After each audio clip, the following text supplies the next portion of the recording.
और इसके बाद खबरें विस्तार से। लखनऊ से बड़ी खबर सामने आ रही है। गुड्डू जमाली हुए सपा में शामिल। अखिलेश यादव का बयान, अंतरात्मा से वोट करने वालों का अंतर खात्मा, क्रॉस वोटिंग करने वाले किस मुंह से मांगेंगे वोट, वहीं नियमों के तहत विधायकों पर की जाएगी कार्रवाई। तो इस वक्त की अहम जानकारी निकलकर सामने आ रही है। लखनऊ से इस वक्त की अहम जानकारी।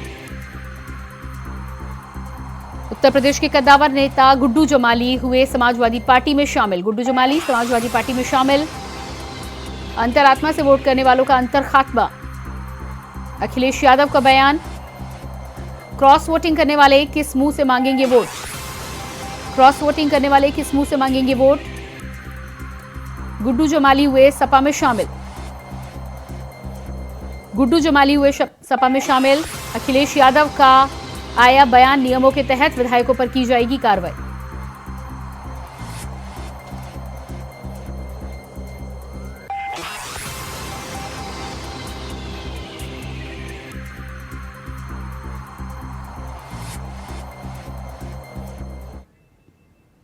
मुझे याद है 2022 के चुनाव से पहले गुड्डू जमाली साहब हमारे पास आए थे। किन्हीं परिस्थितियों, किसी कारण हम लोगों का साथ नहीं हो पाया, लेकिन आज जब हम लोग 2024 में भविष्य की लड़ाई लड़ने जा रहे हैं, वो आए नहीं हैं, मैंने उन्हें अपने पास बुलाने का काम किया है। मैं अपनी तरफ से और पार्टी की तरफ से पूरा भरोसा दिलाता हूं, जिस जिम्मेदारी के साथ आप दूसरे दल में थे, जिस तरीके से आपने कभी पीछे मुड़ करके नहीं देखा, इस पार्टी में भी आपको रह करके आपको अपने घर जैसा लगेगा। ये आप अपनी पार्टी में वापस आए हैं। हालांकि इस मंच पर गुड्डू स्क्वायर हैं और अखिलेश भी स्क्वायर हैं। हम सब लोग मिलकर के पार्टी को मजबूत बनाने का काम करेंगे। जिस तरीके से कभी समुद्र मंथन हुआ था, इस बार ये संविधान मंथन होने जा रहा है। एक तरफ तो वो लोग हैं जो संविधान को बचाना चाहते हैं, संविधान की रक्षा करना चाहते हैं, संविधान के रक्षक होंगे, और दूसरी तरफ वो लोग हैं जो संविधान की धज्जियां उड़ाना चाहते हैं। तो एक बार कभी हुआ होगा समुद्र मंथन, इस चुनाव में होने जा रहा है संविधान मंथन। मुझे खुशी है इस बात की कि गुड्डू जमाली जी के आने के बाद न केवल आजमगढ़ बल्कि पूरे उत्तर प्रदेश में एक नई ऊर्जा के साथ एक बड़ा संदेश जाने का काम कर रहा है। हमें खुशी इस बात की भी है कि हमारा पीडीए परिवार बढ़ता चला जा रहा है। ये जो पीडीए परिवार है, ये बढ़ता हुआ चला जा रहा है, और हम जितना परिवार बढ़ा लेंगे उतनी ही ताकत से 2024 में भारतीय जनता पार्टी को हराने का काम हम लोग मिलकर के करेंगे। मैं एक बार फिर गुड्डू जमाली साहब का, क्योंकि वो कारोबार भी करते हैं राजनीति और सेवा के साथ साथ, समाज के जो गरीब लोग हैं उनका दुख दर्द दूर करने का प्रयास करते हैं, हर समय उनके साथ तैयार खड़े रहते हैं, और वहीं वो कारोबार भी करते हैं। तो ये बात समझते हैं कि जो कारोबार करने वाले लोग हैं वो कभी भेदभाव नहीं कर सकते, ना धर्म का ना जाति का, क्योंकि कारोबार से लोग जुड़ते हैं। कोई भी कारोबार उठा करके देखने आप, उसमें सब लोग शामिल हैं। कारोबार करने वाला कभी भी भेदभाव नहीं कर सकता। इसलिए मुझे खुशी है इस बात की कि एक मजबूत नेता हमारी पार्टी में शामिल हो रहे हैं, उनका पूरा सम्मान करने का काम हम लोग करेंगे। और इसके बाद रांची से बड़ी खबर सामने आ रही है। बीजेपी ने लगाए हेमंत सोरेन पर आरोप, गलत बयानी कर कानून का दुरुपयोग करने का आरोप। गलत बयानी कर कानून का दुरुपयोग करने का आरोप। सोरेन ने की अदालत को गुमराह करने की कोशिश। सोरेन ने की अदालत को गुमराह करने की कोशिश। छापे के दौरान 36 लाख रुपए के मामले पर घेरा। कहा, हेमंत ने कहा कि वो पैसा उनका नहीं। 31 जनवरी 2024 को हेमंत ने प्राथमिकी दर्ज कराई थी। प्राथमिकी में लिखा गया कि गैर कानूनी पैसा उनका नहीं। वहीं सोरेन ने कहा कि उनको बेइज्जत करने के लिए ऐसा किया गया। इस संबंध में बयान दिया है तो निश्चित रूप से वो राशि उनकी है, ये उनका दावा है। और जो जांच एजेंसी है उसको इस संबंध में क्या कहना है और उसकी क्या प्रतिक्रिया है वो तो आपको उन्हीं से लेना पड़ेगा। और न्यायालय के समक्ष जब भी कोई साक्ष्य आता है तो उसकी विस्तृत जांच पड़ताल की जाती है। और जो भारतीय जनता पार्टी का आरोप रहा है कि जो अवैध पैसे हैं, गलत तरीके से पैसे की उगाही की गई है, उन पैसों का इस्तेमाल इसी तरह के जो गैर कानूनी कार्य हैं उनका कार्यों में उसका इस्तेमाल किया जा रहा है।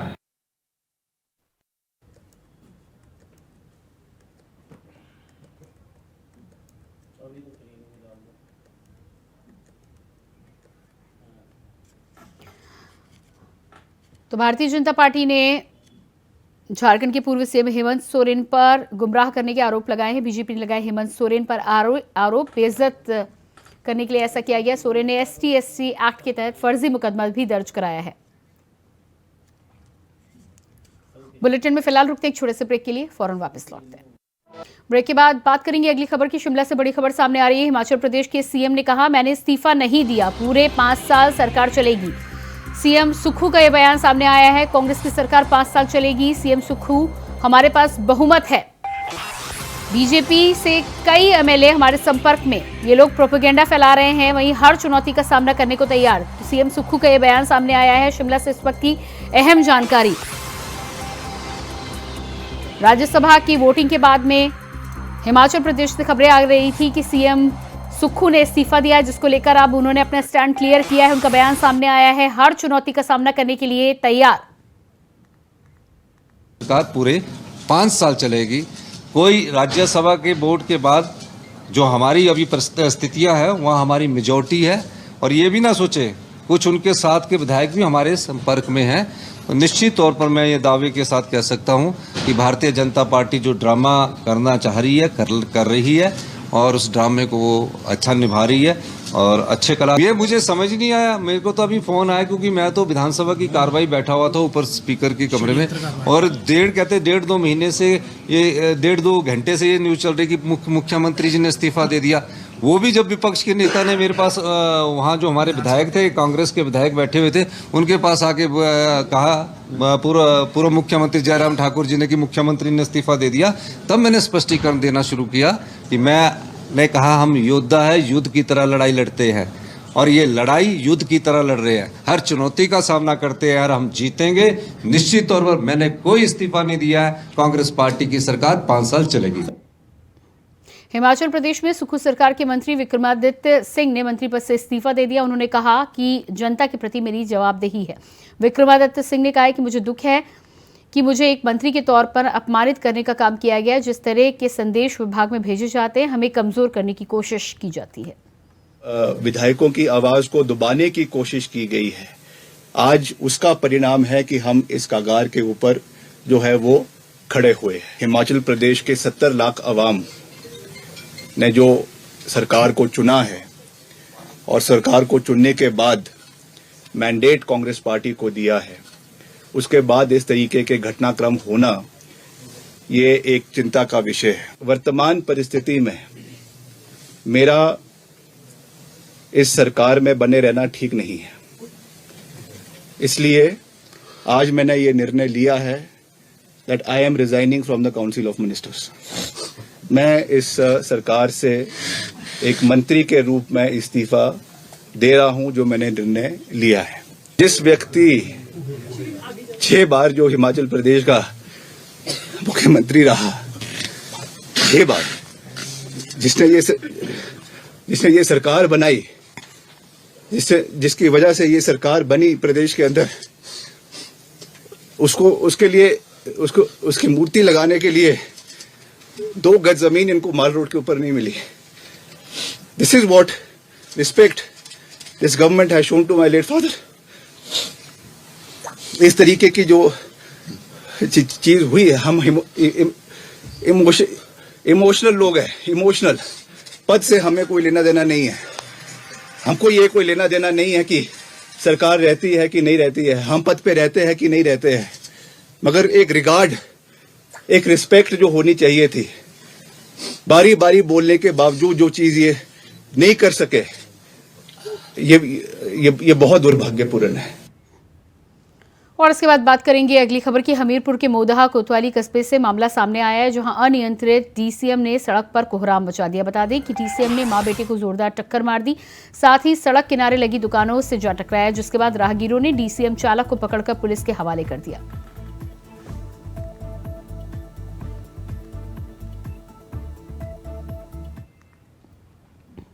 सुल्तानपुर में 1 मार्च को केंद्रीय विज्ञान और प्रौद्योगिकी राज्य मंत्री डॉक्टर जितेंद्र सिंह 2 दिन का दौरा करेंगे, जहां मंत्री शुक्रवार की शाम को पहुंचेंगे और शाम 7 से 8 बजे तक बैठक करेंगे। तो वहीं अगले दिन यानी शनिवार 2 मार्च को 10 से 11 बजे तक जिला आला अधिकारियों के साथ बैठक की जाएगी, जिसके बाद अमेठी जनपद के लिए रवाना होंगे।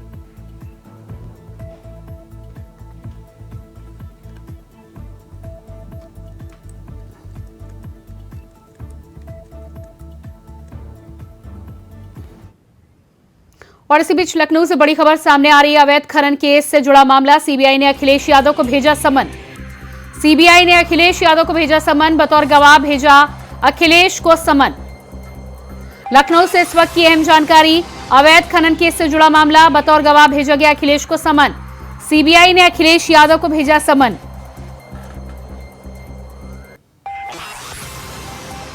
तो इस वक्त की अहम जानकारी निकल के सामने आ रही है। लखनऊ से इस वक्त की बड़ी खबर, अवैध खनन केस से जुड़ा मामला, अखिलेश यादव को सीबीआई का समन।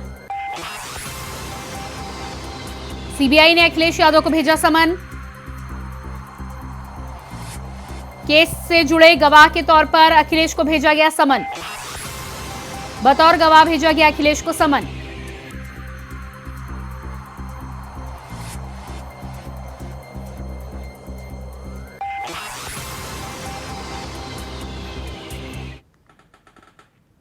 और इसके बाद बात करेंगे अगली खबर की। मथुरा से खबर सामने आ रही है। अवैध निर्माण हटाने गई नगर निगम की टीम पर हुआ पथराव, घटना का वीडियो हुआ वायरल।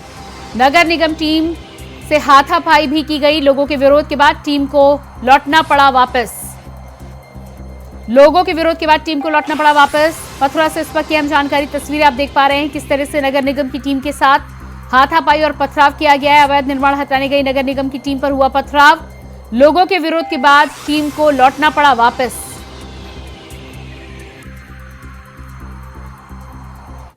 हम लोग आए हैं पूरी टीम के साथ। नगर निगम की टीम है, हमारी टीएफ है और सहायक अभिलेख अधिकारी नरेंद्र जी हैं और सर्वे की टीम है। हम लोगों ने यहाँ पे निरीक्षण किया है, तो यहाँ पाया गया है कि यहाँ सरकारी ज़मीन पे बहुत लोगों ने मकान बना लिए हैं या मकान बनाने के फिराक में हैं। इनको चेतावनी दी गई है। अब हम लोग इनके खिलाफ जो भी विधिक कार्रवाई है वो करेंगे और डीएम साहब के संज्ञान में भी इसको लाएंगे।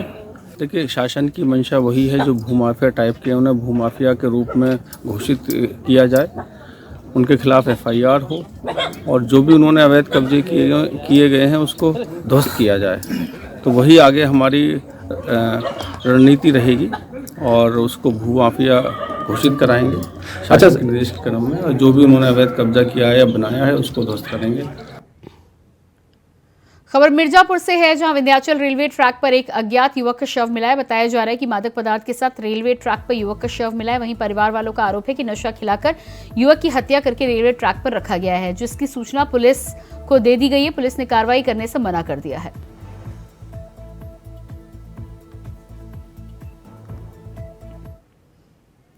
महाराजगंज के नौतनवा के सुंडी घाट में पुलिस टीम को बड़ी कामयाबी हाथ लगी है, जहां हवाला के पैसों की लूट करने वाले बदमाशों से पुलिस की मुठभेड़ हुई। बता दें कि पुलिस ने मुठभेड़ के दौरान 2 बदमाशों को गिरफ्तार किया है। हालांकि एक बदमाश पुलिस की गोली लगने से घायल हो गया, जिसके पास से 2 तमंचे, कारतूस, लग्जरी कार और 16 लाख रुपए बरामद किए गए हैं।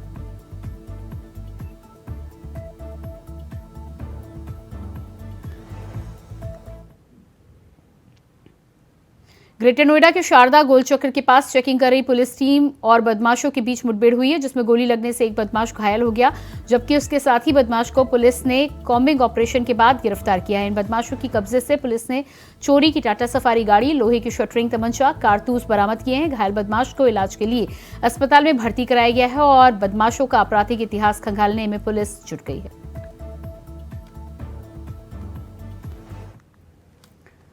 बुधवार की सुबह मथुरा के थाना गोवर्धन के गोडिया मठ मंदिर के पास आगरा के रहने वाले पति पत्नी ने प्रेम प्रसंग के चलते जहर खा लिया, जिसके चलते दोनों की हालत गंभीर बताई जा रही है। घटना को देखकर लोगों की भारी भीड़ इकट्ठा हो गई। वहीं घटना की जानकारी पुलिस को दी गई है। खबर पर पहुंची पुलिस ने दोनों को सामुदायिक स्वास्थ्य केंद्र में भर्ती कराया। पत्नी सुनैना की हालत गंभीर होने पर जिला अस्पताल रेफर किया गया है। बातचीत में जानकारी मिली है कि पति पत्नी ने जहर इसलिए खाया क्योंकि पत्नी सामने वाले लड़के से मोबाइल पर बात करती थी।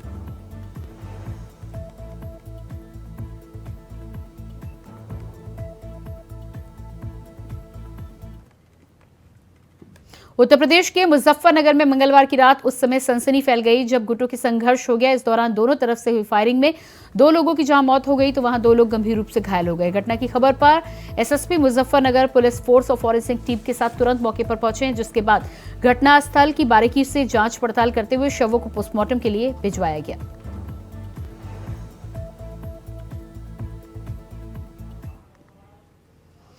और उसके बाद लखनऊ से जानकारी आ रही है, यूपीएसटीएफ को मिली बड़ी कामयाबी। 50,000 का इनामी प्रवीण पाल गिरफ्तार। यूपीएसटीएफ ने पनवेल से किया गिरफ्तार।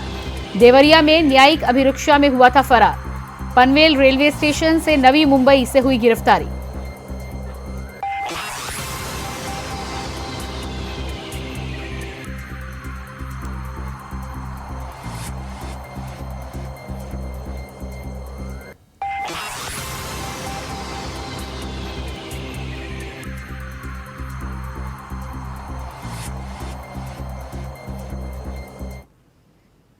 दिल्ली में कर्नाटक राज्यसभा चुनाव में कांग्रेस उम्मीदवार की जीत के बाद पाकिस्तान जिंदाबाद के नारे लगने शुरू हो गए हैं, जहां बीजेपी के राष्ट्रीय प्रवक्ता गौरव भाटिया ने मीडिया से बातचीत के दौरान कांग्रेस पर कड़ा हमला बोला है।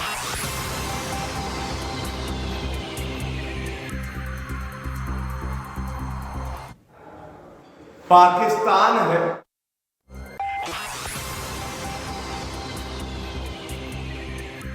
कहना गलत नहीं होगा कि कांग्रेस के डीएनए में आज पाकिस्तान है और ऐसा प्रतीत होता है जो करंट कांग्रेस पार्टी में आता है वो भी पाकिस्तान के जनरेटर से आता है। कांग्रेस का डीएनए भारत विरोधी हो गया है और ये हम सबको शर्मसार करने का एक कृत्य है। इससे पहले भी हमने देखा है कि जिस स्थल पे ये नारे लग रहे हो भारत तेरे टुकड़े होंगे इंशाअल्लाह इंशाअल्लाह, वहां पे राहुल गांधी उपस्थित रहे और ये कहना। और इसी के साथ फिलहाल इस बुलेटिन में इतना ही। खबरों का सिलसिला जारी रहेगा। नमस्कार।